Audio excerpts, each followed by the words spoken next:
உங்களை கெட்டு குட்டிச்சோராக அவன் கூட்டம்.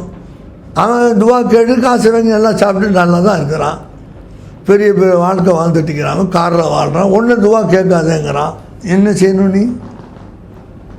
அவன் பேச்சு கேட்டு நீ துவா கேட்காம கடனாளியாக இருக்கிறிய, வீட்டு வாடகை கொடுக்குறிய, கடனாளி சொர்க்கம் போக மாட்டான்னு சொன்னாங்களே 3 வாட்டி அவன் ஷஹீதாக போனாலும் அதில் கண்டு நீ தவிக்கிற. அவங்க வானான்னு அவன் துவா கேட்டு நல்லா இருக்கிறான், அதே நீ பார்க்குறிய ஊரில்.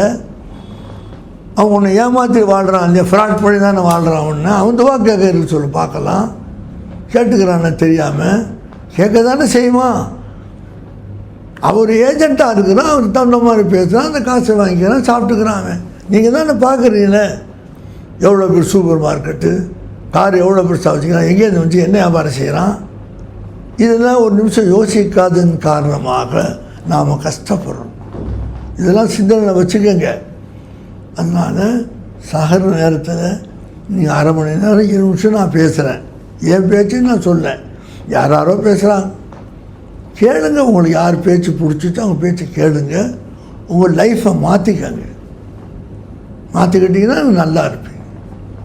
அவ்வளோதான், தவிர வேறு ஒன்றும் இல்லை. டாக்டர் சொன்னாருங்க, மோசமாக இருந்தேன், லைஃப்பை மாற்றிக்க சொன்னார், மாற்றிக்கிட்டேன், இப்போ நல்லா இருக்கிறேன், எந்த உபத்திரவும் இல்லை, எல்லாம் சாப்பிட்றேன், எல்லாம் குடிக்கிறேன், நல்லா இருக்கிறேன், சுகமாக இருக்கிறேன். எப்படி நீ சொல்கிற ஒரு டாக்டர் உபதேசத்தில்? அவர் உடலுக்கு டாக்டர், நாம் உள்ளத்துக்கு டாக்டர்.